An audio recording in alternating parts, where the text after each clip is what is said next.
I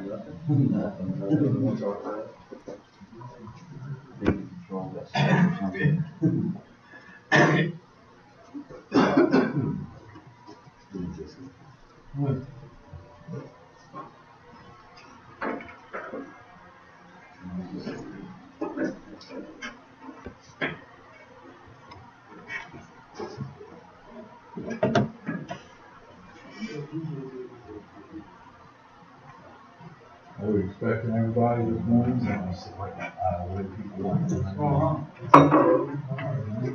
Okay.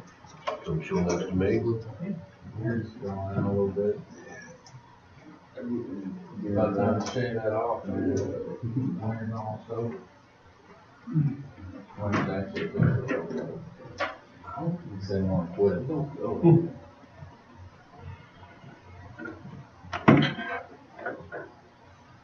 Well, what? Michael, James, Juan. Tell you what, I think you showed up on time. You should get 3 months today. What do you think, Mike? Keep your mind, that's a great idea. I like that idea, Jesse. I'm looking forward to you buying it for us.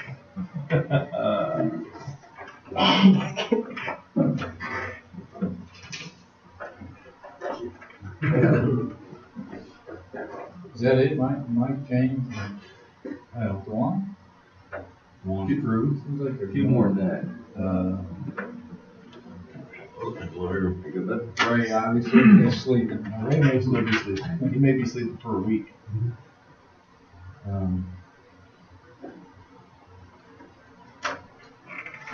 Usually they give a special exception today. I can go ahead and start. Okay. Insurance.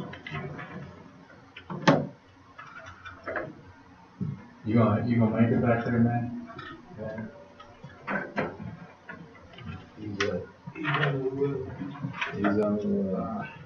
No fun. All right, guys. Well, what I was going to cover this month is actually kind of a runoff of October, and I've never done this presentation for you guys. Do you remember the presentation I did on safety culture? Remember that? Several months ago. Mm-hmm. Some of you guys may not, but what we talked about was basically during that time was, what is an effective safety culture? What's that mean? The different types of safety culture. Remember, I talked about things like how culture influences your behaviors and your decisions.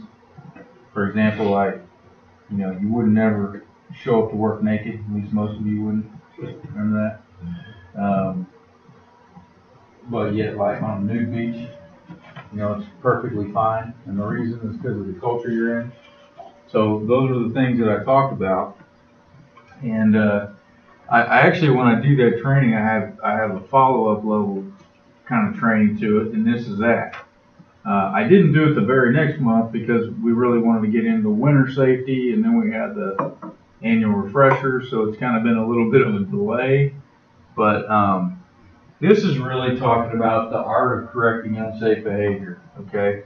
And I want to start really by rewinding just a little bit just to get us back in that mind frame, because it really does kind of dovetail off of what we talked about in October. So this, if you kind of remember, and I'll dust off the cobwebs a little bit, I showed this slide and I told you that there's different types of cultures within safety cultures, right? There's the old school type that's like, hey, everybody should be safe because you should just want to. And those companies, a lot of times, they'll hire a safety guy, and safety's that person's responsibility. And that just doesn't work.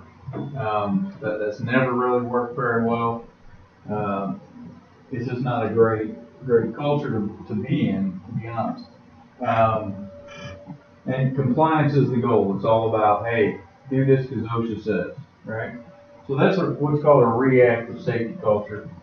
There's a dependent safety culture, which is more like, okay, it's not the safety guy's responsibility. It's going to be the supervisor's responsibility. You know, all you guys that are supervisors, it's your responsibility. If something goes wrong, we're going to hang you. And it's all about fear and discipline. Okay, so if you screw up, we're going to write you up, we're going to fire you. I mean, that kind of fear-based type of culture, and it's all holding supervisors accountable. Like that's that kind of culture, right? And that actually works better than this culture, but it still doesn't work great. Okay? It doesn't produce the type of results that you really want.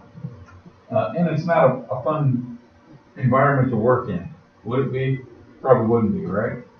So that's what's called a dependent culture. Then there's an independent culture, and what that is that's all about, okay, look, supervisors can influence behavior, but can they actually control people? No, right? You can't control anyone but yourself. So this is more like, hey, we're all responsible for our own safety, right? Now, supervisors definitely should influence, and they should have influence and responsibility to try to encourage and make sure things are safe on their jobs. But at the end of the day, everybody's responsible for their own safety. And really, it's not so much because OSHA said so, but it's because it just makes sense. Why wouldn't you want to work safe, right? So, you know, that's an independent culture. And then there's what's called an interdependent culture. And that's really more of like safety as a team. So, you know, this is more of, yes, I'm responsible for my own safety, but why wouldn't I care enough about my coworker to try to make sure he's safe too, right? It's kind of I'm my brother's keeper type of environment. And that's really the best culture that is. It's the best culture to work in, and it's also, it produces the best results. I mean, from a safety standpoint, there's been studies that have been shown, and you know, as far as the amount of types of injuries and seriousness of injuries, they drop. In that kind of culture, it's a safer environment to be in because everybody's watching out for each other, right? So that's the kind of culture you really want to be in, and hopefully, you know, we're trying to build at S&K. So with that said,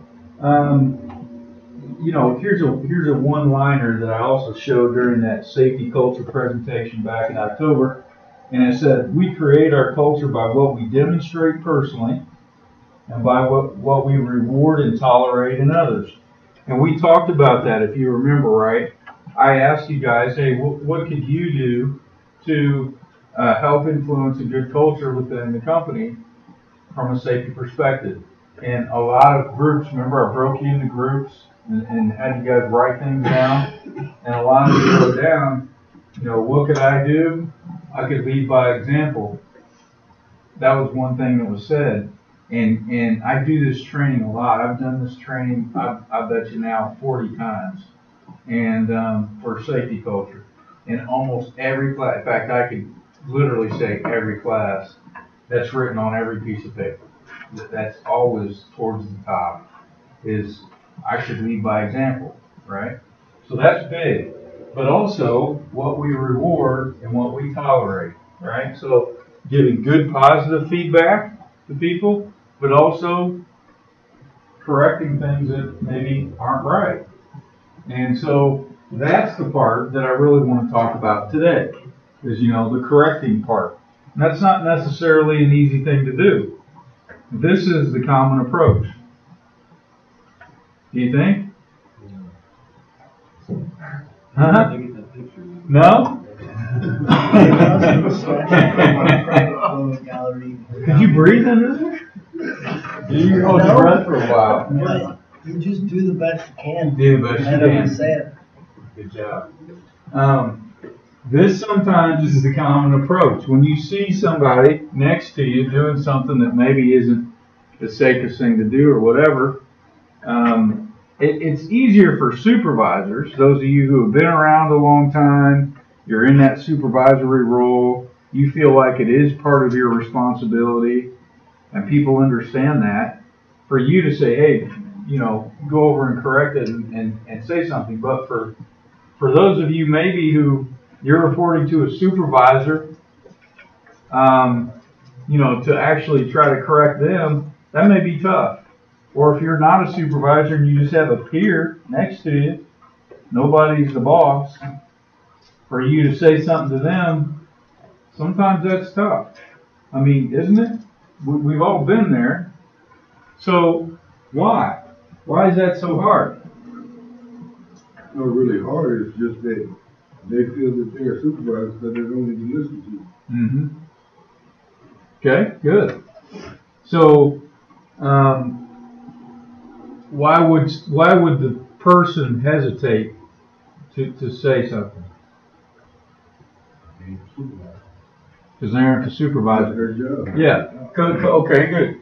Because it's not their job. It's not their role, right? Right. Yeah. But should that be the case? No. I'm the person I step up and say something. It's me. Good, right? We all have our own ways about it. Some of us don't mind confrontation so much. We just don't. Others do. I mean, I know people here within our company, some certain people, they avoid confrontation like the plague. Other people, they don't mind it. This is how we're wired. But really, in a good, healthy culture, anybody should feel comfortable stepping up and saying something if they deliver it in the right way, right? But there is a little bit of a fear sometimes that we deal with. And that's really the reason why in the end is maybe it's not their role or whatever, but we have a fear of, man, if I say something, I'm going to be that safety snitch, or it's not my role and he's not going to perceive it well. He's not going to receive it well, right? So, that's kind of the roadblock that we need to deal with a little bit. So, let me ask you a question. Who in here's corrected somebody else's behavior? I know you have, right? You just said it. Yep. But I'll bet you almost every one of us. Who in here has corrected some kind of behavior in someone else? Maybe it's your child. Maybe it's your wife, brother. Who? Probably everybody, right? In some way or the other. Okay. So think about that. Think about how your interactions were with them. How did they react? Have you got mixed emotions or mixed responses? Sometimes it's the way that you talk to people. I mean, if you know how to talk to people and make them understand, instead of just using your authority because you're other supervisors, and if you just go to them like you want to be brought to, then people understand. Yeah. Yeah. So, go ahead. I was gonna say something like Charles was saying, how you approach it. You do it really respectfully, Yeah. and sometimes you kind of like pregame or like break it down to them like, hey, I'm gonna explain that you don't take any offense because I mean well. Yeah. So you lay the foundation. I already know. Okay, well, now say what you need to say. Yeah, absolutely. Yeah, that you guys really hit the essence of really this whole message and what we're talking about right here. Is really just treating people with respect and the way you want to be treated. And, a lot of it is in your approach. It's your approach and your intent behind it. But have you gotten mixed responses? Have you had people that were like, okay, cool, thanks, man, I appreciate that, and other people that were like, don't want to hear it? Yeah. So yeah, right? That does happen. Have you been corrected before? Yep. Yeah. I mean, I have. I think we probably all have. How do you normally react? It all depends on how you come in.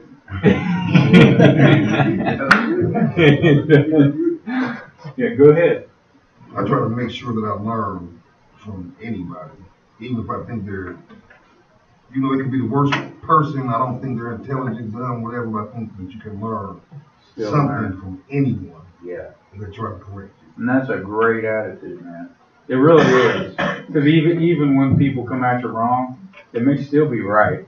I mean, you know what? I mean, really, if they have the wrong approach, they can still have a good point in there. even though it's hard to receive it, you know.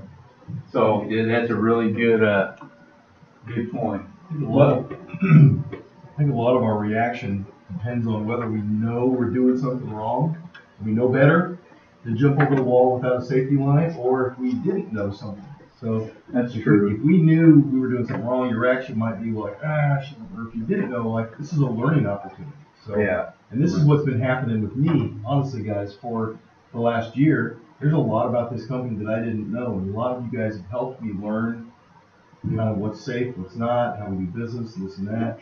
So if I came off the wrong way, it's been a learning road for me, but, anyway. Yeah. For what it's worth. Yeah. So, I want to point one thing out real quick, and this is a really good point. It's something I've kind of learned from myself, and I think as I gotten older, I've wisened up a little bit. But relationships are reciprocal, and what I want to say by that is I want you to do. Let's go through this exercise. This is always eye-opening. Some of you guys may feel, well, let's just go through it and I'll explain. So, I want you to picture somebody that in your life, right, that when you typically go to them with a problem, they're real receptive.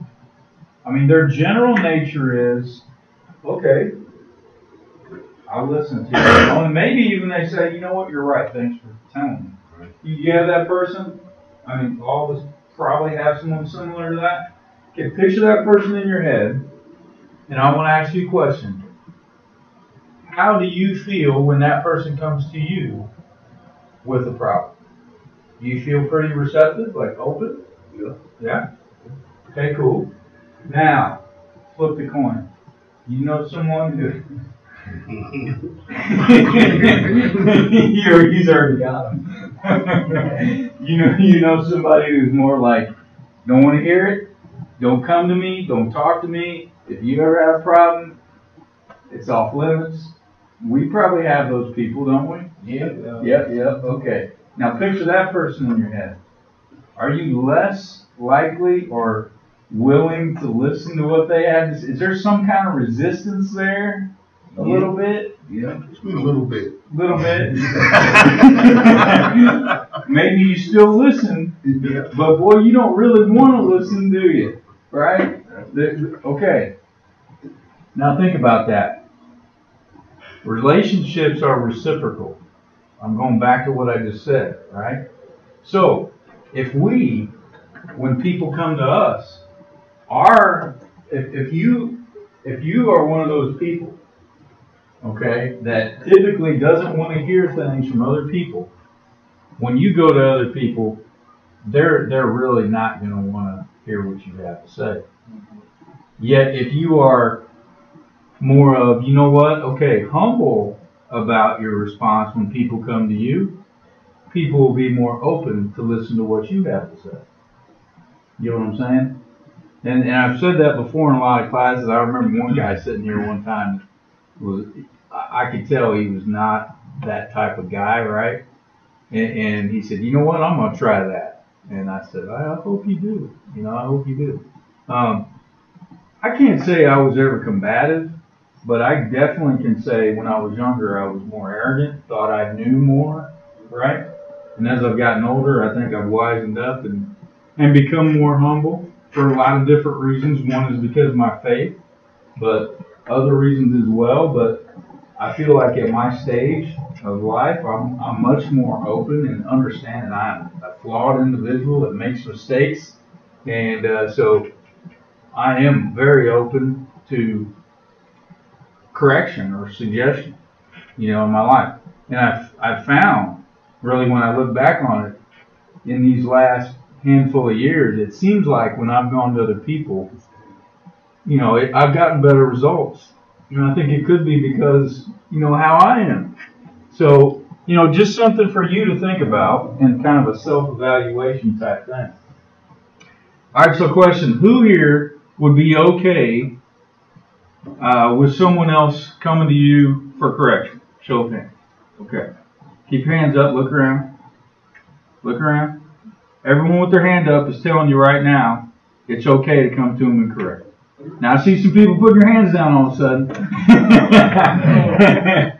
I'm the guy that if I did something wrong, I think everybody in here that ever worked with me tell you, I'm not that kind of guy to get upset because I know that I'll even apologize. Oh, he's gonna video Yeah, you. but he knows I'll even Make sure apologize that's for the record. if I'm wrong. Yeah. I'm the type to cut hey man, I made a bad decision. I'm wrong, you know, and that's what I think everybody, all y'all can tell. That's how you know, if I'm wrong, I'm not that guy to say, well, you can't tell me what to do. Yeah. Everybody here can learn. Yeah, absolutely. We can all learn from each other. Yeah. That's good. That's good. I hope we're all like that, really. So, these are some fun exercises. You're gonna like this, okay? I don't think I've shown you this before. Maybe I have, but if I've shown you this one, I know I haven't shown you the others. Have you seen the awareness test? This is an awareness test.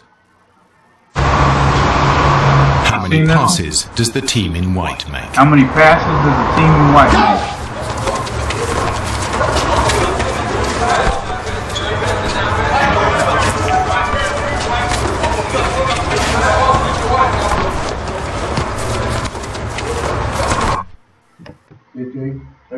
I counted 13. 13? I counted 15. 3? I counted 15. 11, 15, okay. Are we watching the same video? 13. We got all kinds of different answers. Alright, here you go. The answer is 13. The answer's 13. Good job. Did you see the moonwalking Did you bear? see the moonwalking bear? You missed the moonwalking bear? Okay, now wait. Check out over here. There he goes, right down the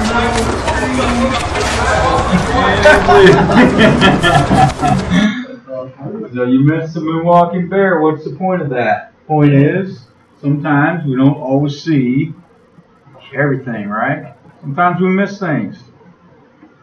That's okay. Alright, so here I'm going to do another test, okay? I'm going to do another test. Here we go. Let's see how perceptive you are. So I'm going to show you a collage. It's going to be busy. There's a lot of pictures. Go around and try to memorize as much as you can. You only have 7 seconds, okay? There's a test at the end. I'm going to give you a 5-question test, okay? Ready? Here you go.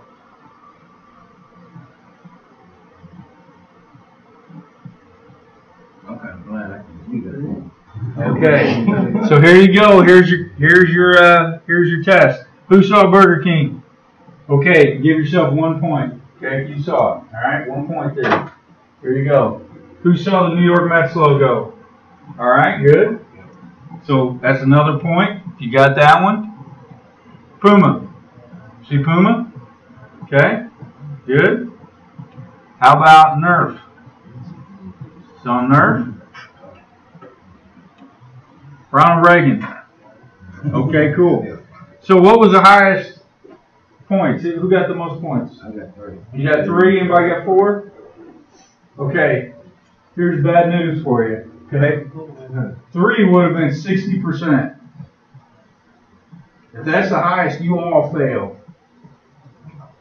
You got 60%, right? But what if I would have graded you as a team? Right. You got them all right. See my point? Right?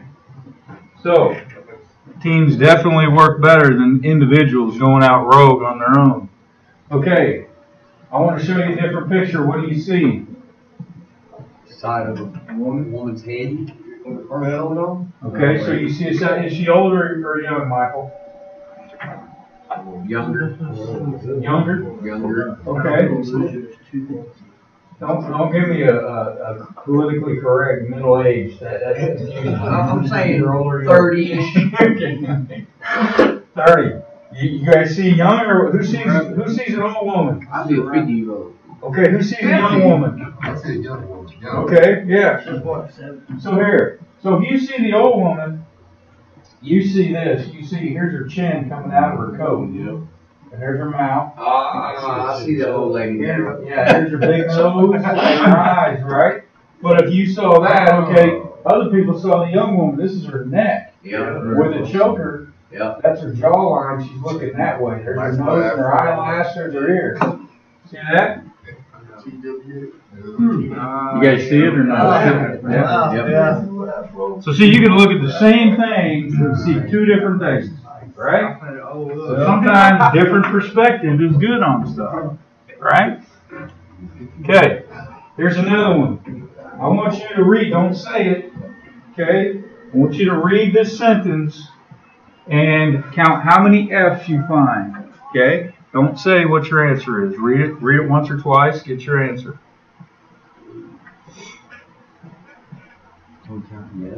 Yep, F's.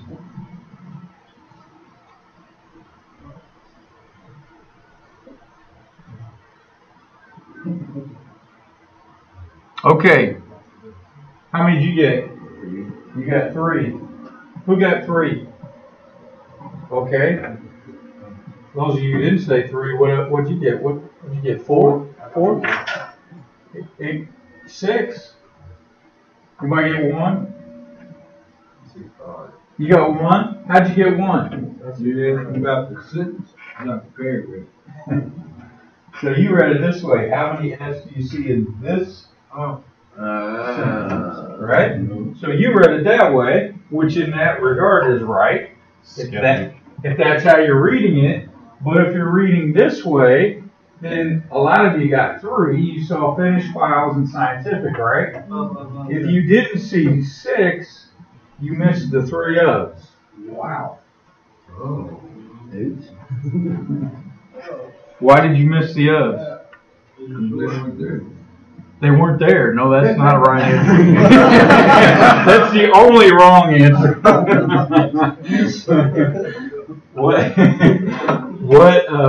Why would you miss F's when you're looking for F's? Because it's the same. Reading past them.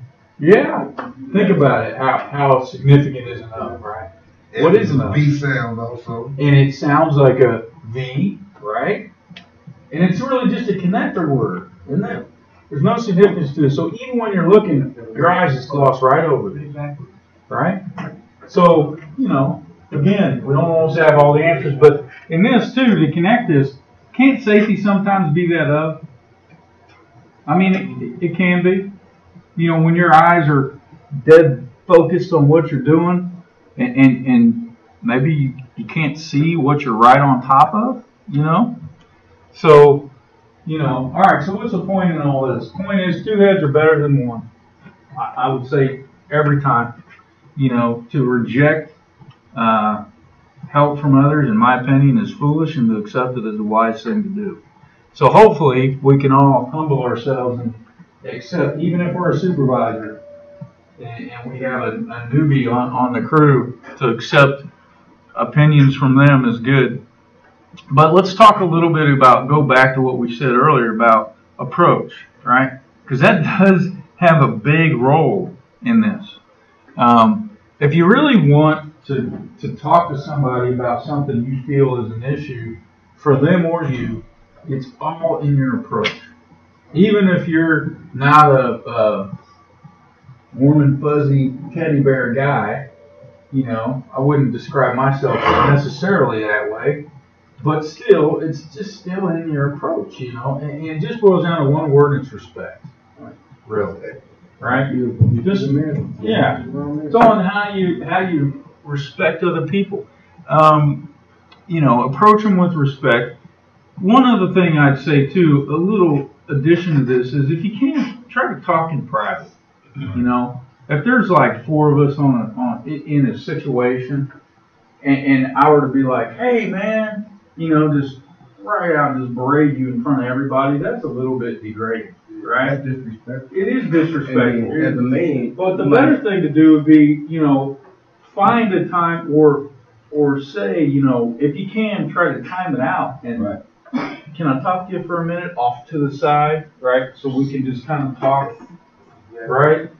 So you got some people out there that don't care too. They just hit you in the mouth and don't care. Yeah. You got some guys out there like that. Yeah, you do. You know what I mean? Yeah.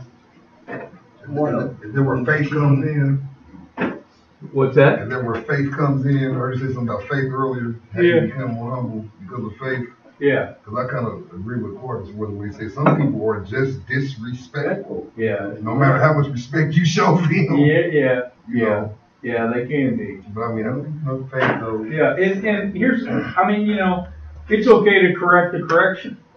So for example, if let's say I was doing something wrong and you were to come to me in front of the whole group and just come at me degrading, Right. you know, a lot of it, how do I respond to your correction? You know, I could say, I could do the whole, hey man, you know, or I could actually say, you know what, come here, let's talk for a second, and we could have just a one-to-one, man-on-man talk and say, I appreciate your heart behind this, and you telling me when something's wrong. I want you to keep doing that, but here's one thing I'd ask in return: when I'm doing something wrong, don't rip me down in front of everybody. You know what I mean? Let's just talk, man on man, off to the side, and you kind of coach them on how to approach you. May head that off in the future. But if you keep on going like that, then what? Now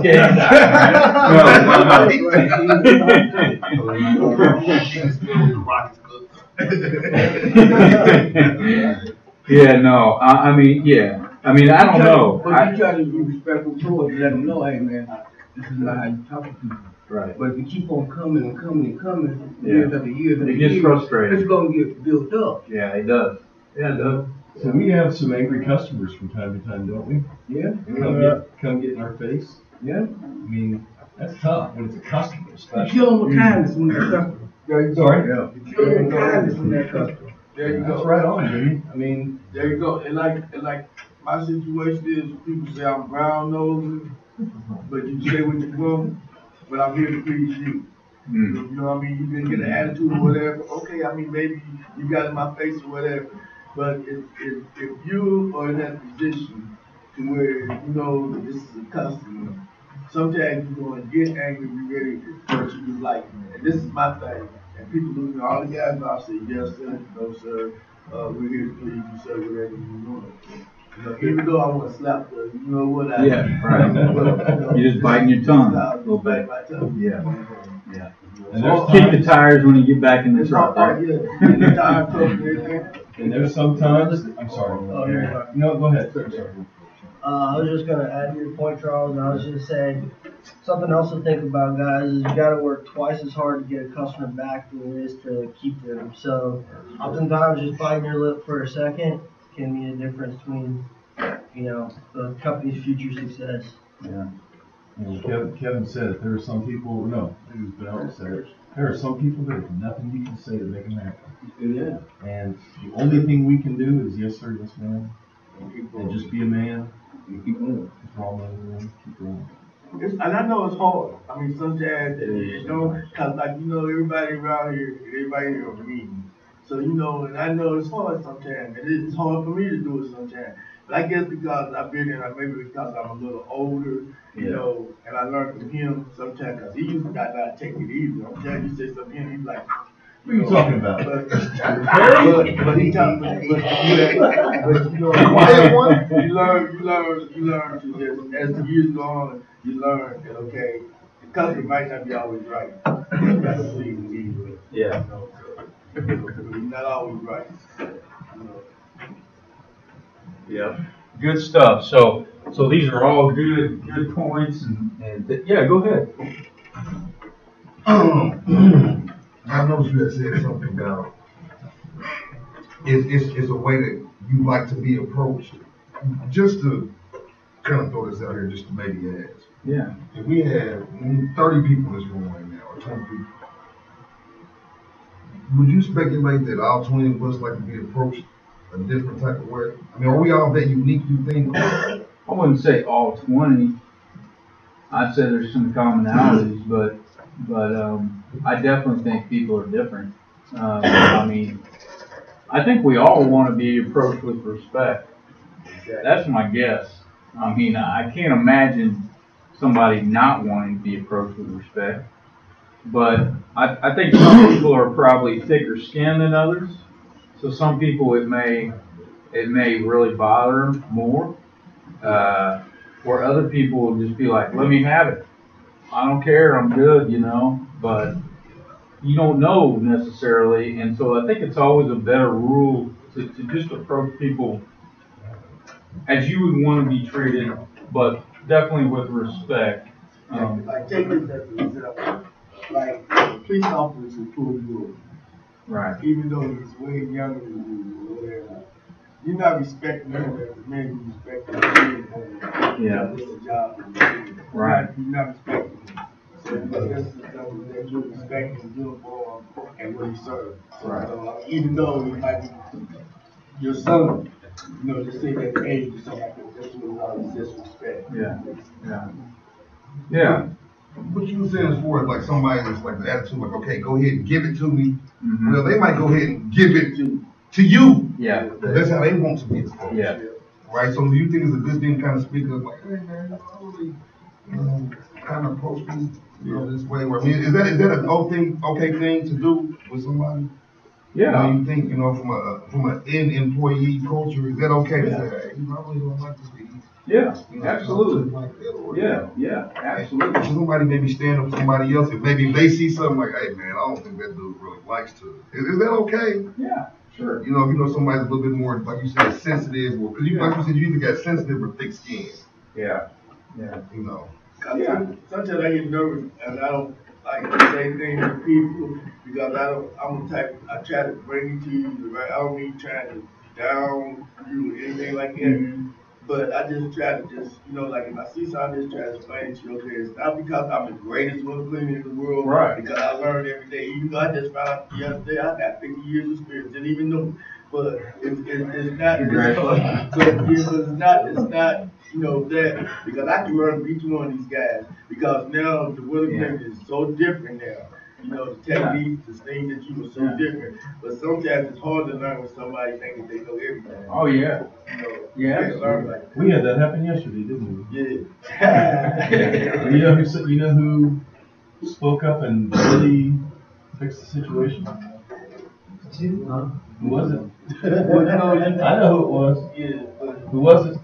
but Jimmy. Jimmy spoke up. Jimmy came up with the right idea, and that's what I was telling Mike. Jimmy came up with the right idea was something that we should have been doing a long time ago to get the job done. All right, back up for a second. We got one section on a building that we do that we think has been missed for a long time because it's hard to get to with the way we've been cleaning this building. So customer called and said, hey, we got an issue here, can you fix it? So we went. I recommended, with my inexperience, I recommended the water fed pole to fix the problem. It was cold the day we were out there. The water fed pole did not fix the problem. Yesterday, what happened, Jimmy? We're all out there standing there talking. We got to fix this problem for a customer. And what did you say? Get a scissor lift. The pole out of the scissor lift. I didn't pick the scissor lift because it wasn't tall enough. But I didn't think about pulling out of the scissor lift.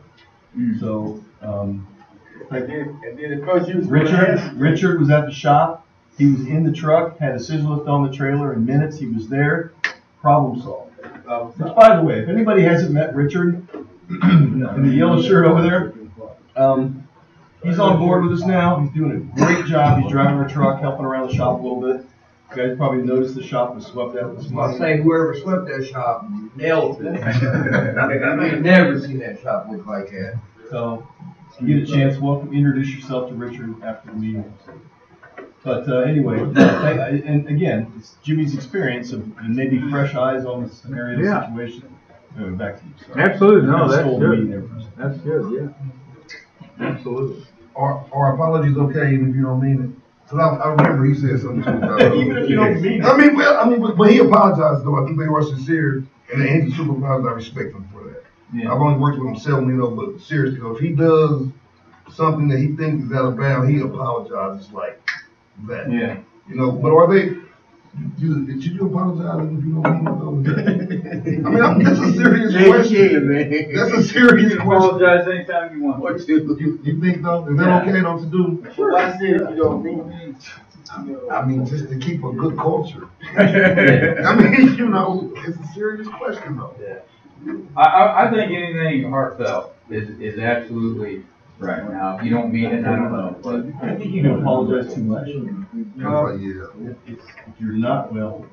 yeah, I think it's kind of it a has fine more. line here. I think it has more power when you really truly feel sorry for it, or you maybe you don't feel sorry for it, but you understand you were in the wrong, or they had a good point. You know, if you agree, you know, upon agreement or something like that, I think that's perfectly fine. Just to apologize, to make peace. You lose the value behind it, I think. Okay. But to keep moving here a little bit, so when you approach, respect is huge.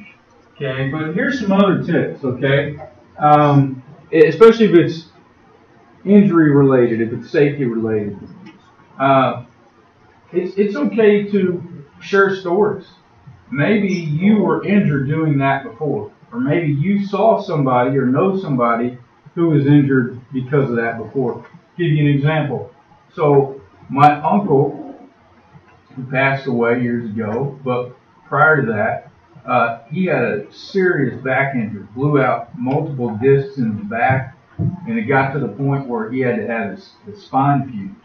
But before that, he would go through periods where he would be on the couch and could literally on the couch for days in pain.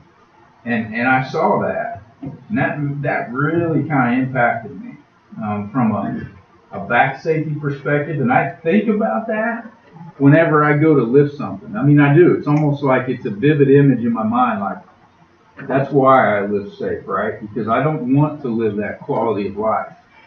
So, you know, it's okay if you've been hurt before, you know, if you see somebody doing something and, you know, when you're talking to them about it, to say, man, I know this guy, or I heard about this, or this happened to me, because it might help give him a reason or understand. And it's not just them telling you that, it's for a purpose, right? So that's okay. You know, and to teach the inexperienced. What's that? Sing. Oh, okay. So I need a volunteer real quick. Anybody want to volunteer? Be right, so you do He did. I'm not already trying. All right, man. it. At the head of the table. That's awesome. All right, so here's the deal. Man, he just popped the light. So here's the deal, man. I love peanut butter and jelly. Okay? And I want to make one. My mom used to make it for me. And she made the best peanut butter and jelly. I don't know how to make one. And she never taught me. So can you teach me how to make a peanut butter and jelly sandwich? Okay. Man, that's a business. He is up Hey, and make out. love. Oh, Man, I'm getting hungry. This goes along with what you were going with earlier, politeness and all that, right? Okay. So like, are you looking for full questions, like you want to press on or press off? Well, yeah, I appreciate you asking me. I don't want an uncrustable loaf. I'll take I want to cut like a giraffe. No, I'm good. Yeah.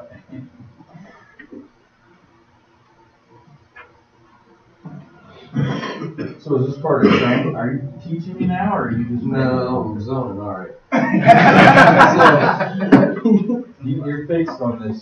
Yeah. Yeah, you pull however 2 pieces equals a sandwich, right? Okay. So you want 1 sandwich with 2 pieces.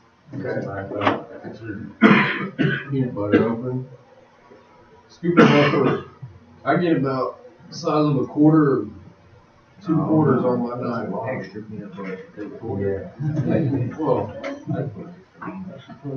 and then I smear, I go from the corner down, and go from the top left down to the bottom right. Oh, yeah. Now you're doing a good job, Brandon. All right. Going, yeah. Okay. Yeah. And then on the other pieces, what I use for the gel. Use for the zero on the other side? Okay. On the other pieces of bread. Okay, alright. But thank goodness you got one of these. Because I use 2 knives at home. Oh, okay. I got it. You don't just lick it off. Shake it. We're about to get water in it.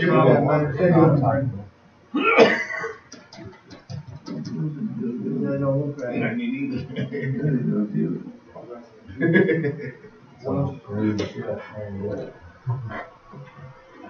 Same way I put the peanut butter on.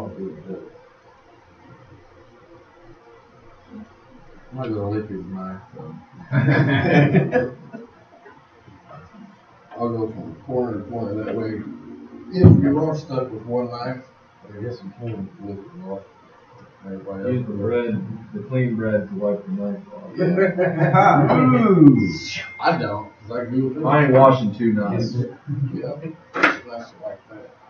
Technically, I'm butter inside. Yeah, I Fried peanut butter toast. Oh, that would be all through that way. Really? Never done it? No. just like real cheese. Yes, sir. Alright, so that's how I do it, huh? Bananas Just like that? That's how I do it, but I am glad I showed you how I do it to everybody.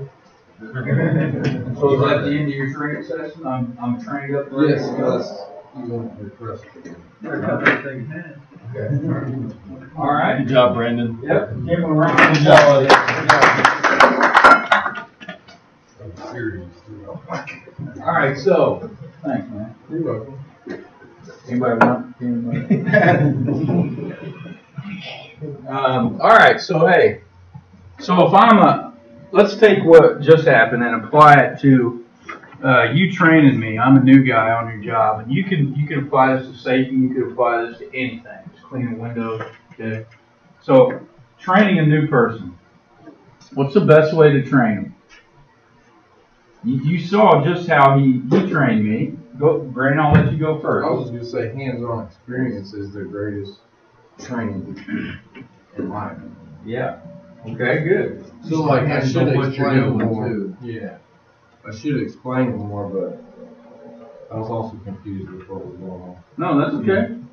So hands-on experience. So you did deliver that in a way in that you didn't just stand there and say, Watch that. here's how you do it. You actually showed me how to do it, right? Okay, so that was good. Go ahead. Yeah, I was gonna say, the best way I teach people is don't assume they know. You know, That's right. and like, you know, just rush through things. Communicate. Hey, are you getting this? And make sure as you're going through every step, they're receiving that, and how you understand their perspective and how that's being communicated. Mm-hmm. Yeah. Yeah, that's good. Be patient. Be patient. Don't Don't assume they always know everything. Don't get frustrated. Hands-on. Now, these are all good points. Okay? Detailed. Detailed. Detailed with a pinpoint. That was awesome. Yeah, that was good. That was detailed. For sure. Yeah, I mean, I went left to right and top to bottom on how to spread the food. That was good. Okay, so he showed me that. Now, is there anything he could have added to maybe even make that training better? How'd you do it? There you go. That's the missing point. Right? Good job. Yeah. Good, that's how I'm learning. So this is called, this level of training, the best type of training you can provide anybody is called the stick method. It's show them you did it. Tell them you did it. Involved, I was somewhat involved, but I didn't display it, right? Once you have me do it, then I'm committed and now I know, right? So that involvement, so great. So like for example, you show somebody how to use a water fed pole, talk to them, do it, right, to show them, but then put it in their hands while you stand there and watch them and make sure they got it, right? So that kind of thing. Like Charles said earlier, accept correction from others, right? We already talked about that, the reciprocal thing. Try to maintain that. To simplify it, here's a scripture for you. This is a lot of people call this the golden rule. Oh, yeah. This was spoke years ago by Jesus himself, and it says, treat others the same way you want them to treat you. I mean, pretty simple. Words to live by. Words to live by right there. So, we're almost wrapped up, guys. I got 2 videos. This one's a good one. This shows the power of peer pressure in children. This is funny. You'll enjoy this.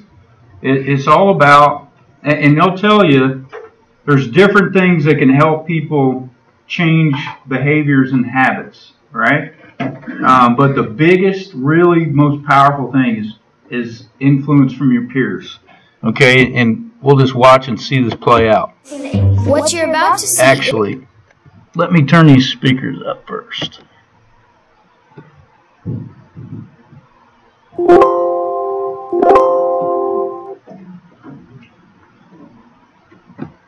What you're about to see is real. Real kids doing real things. Just thought you should know. My name's Hiram Granny, and I was there for the whole thing.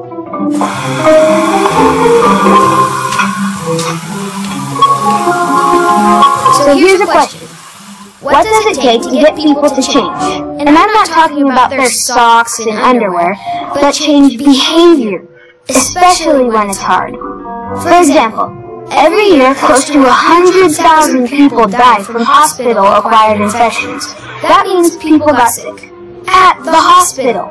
And it turns out one of the main culprits is hand hygiene. That means just getting people to wash their hands could save lives. So my crack research team decided to conduct an experiment to see if we could change something as difficult as hand washing habits. Only with the toughest subjects of all, kids. So here's what we did. We took 80 munchkins and put them into groups. First, we gave them a challenging puzzle to put together. You know, kind of like the projects you adults are always busy with. Then, we gave the kids a tempting distraction. Hey guys, I got cupcakes for you right here. They're delicious. Right over here.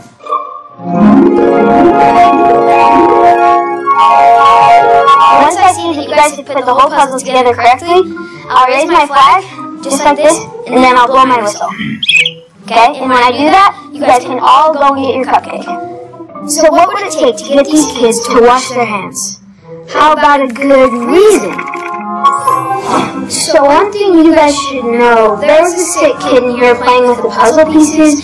He had a runny nose and coughed a lot, so there's probably a lot of germs on everything. But there's hand sanitizer over there on the table that you can use to wash up. Okay, which will win now? Delicious frosted cupcakes or the fear of the typhoid toddler? Let's watch. They finished their task, and look, if the threat of one sick kid wasn't enough, just look at all the new germs popping up. So with all those good reasons to wash, what do you think they'll do?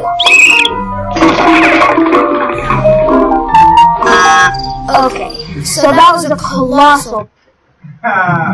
So that is like us coming in here, talking about safety, and everybody leaving, and that's all we do. No one says anything, that's it. That's what kind of results you get, right? Okay, we're going to keep going. Failure. Now what? Well, at this point, most adults would quit. That's why you just keep changing the year on those New Year's resolutions. With the next group of kids, I changed the environment by moving the hand sanitizer closer, and then put up a visual cue. This ought to make hand washing easier and more obvious, right? And in the end, the motivation to not get sick plus changing the environment didn't influence a single kid. So if we're to come in here, train, and even put signs and stickers on your jobs, same result, right? We're relying on personal people to make decisions. But here we go. Watch what happens. Yikes! Next, I increased their ability, which is another source of influence. I had them all complete what is known as deliberate practice, or training, to increase their familiarity with good hand hygiene. Will adding another source of influence get these hand-washing offenders to wash up? Stick method. Done and... Well, now we're seeing some better results. We're combining 3 different sources of influence, and some of the kids are actually washing their hands. It looks like we're on the right track. So next, I added another source of influence, social influence. What if somebody spoke up and said something? What would happen if their bosses were in the room with them? Here come the cupcakes. And there goes the flag. Notice their bosses. Will they wash? Watch. No! Look at them pouncing on those cupcakes like a pack of ravenous hyenas. But it's not too late, because something important happens. At just the critical moment, a peer, not even one of the bosses, speaks up. Wash your hands. Watch the effect.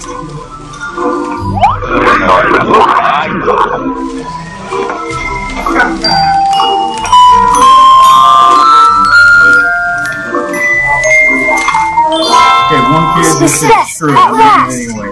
So social motivation obviously made a difference. But was it the only thing that mattered? What about our other sources of influence? Here's the thing. What? That's pretty much the end of that video. It goes on, it tells you about the book and blah blah blah. But, yeah, we'll show you Terry Tate. So yeah. So anyway, you saw the influence there of, you know, what happens when actually crews start talking and influencing each other. So that pretty much wraps up most of it.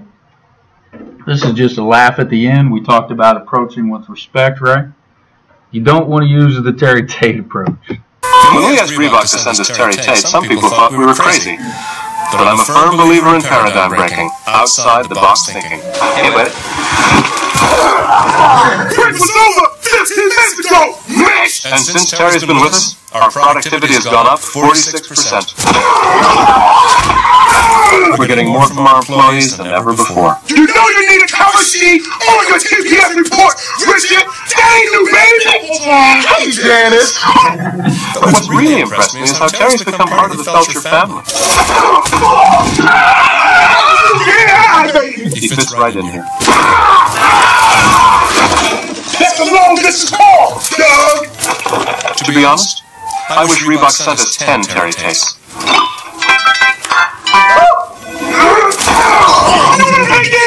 Well, it's game time, it's pain time, baby!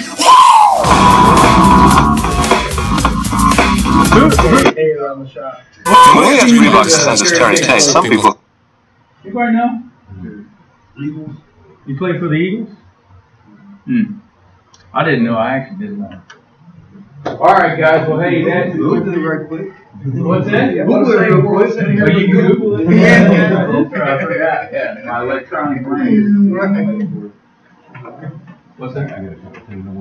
So we had a couple things here that Mike wanted to share to you. So go ahead. Real quick, Kathy asked me to talk to you guys real quick and see if there were any questions about what the SMK policy is on if you're sick or if you can't make it to work. What do you do? Who can tell me? Call what number? We've got some new guys in the room, so I just want to make sure we're communicating this information to everybody. So yeah, that's right. So our 635-5305 number, if you can't make it to work, we need you to do that. And the reason why is it's not like, oh brother, I'd rather just text my supervisor or text Mike or text Scott or whatever. Don't do that. So 635-5305 is the office number. We have an answering service on there. The answering service will take your message. I'm sick, can't make it to work today. And by no means is this an encouragement for you to call in sick. But when you do that, they send a text message, or excuse me, an email message to Scott, to me, to Kathy, to Tina, to Ray, to James, anybody else that I missed. Michael, are you getting these? No. But it notifies us that you're not going to be there. So we can immediately start moving the schedule around and trying to find somebody to replace you. It's when you don't call, it's a real problem, but again, you're not going to be in trouble because you're sick. You're sick. There's no call, no show. You got to get in If you're a no call, no show, that's a problem. And so. You should get in trouble. Yeah. Well, and the big thing is, beyond getting in trouble, we want to make sure you're okay. I mean, you may have been working last night. You may have gotten hurt. You may be laying somewhere. So, I hope that never happens. But that number is there. And you can use that number if you want to communicate something to me, to Scott, to James, to Ray. Hey, we got a problem with the lift. I can't get a hold of anybody. We will get those emails, and somebody will call you. So, everybody good on that? I'm calling you personally. You better not call me. Everybody good on that? Yeah. I just, Kathy, I'll echo what she said. It's really important.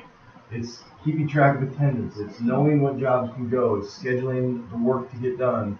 As you guys all know, my main job is to make sure that our work gets done. You may get tired of hearing me say that. It comes down to rescheduling, moving people around, and making sure that it happens. So, everybody good with that? Yep. Any questions on that? Okay. Anybody have anything else that needs to be talked about or addressed? We're all here. Don't forget to say hi to Richard. All right, we're good. Thanks, guys. Thanks, guys.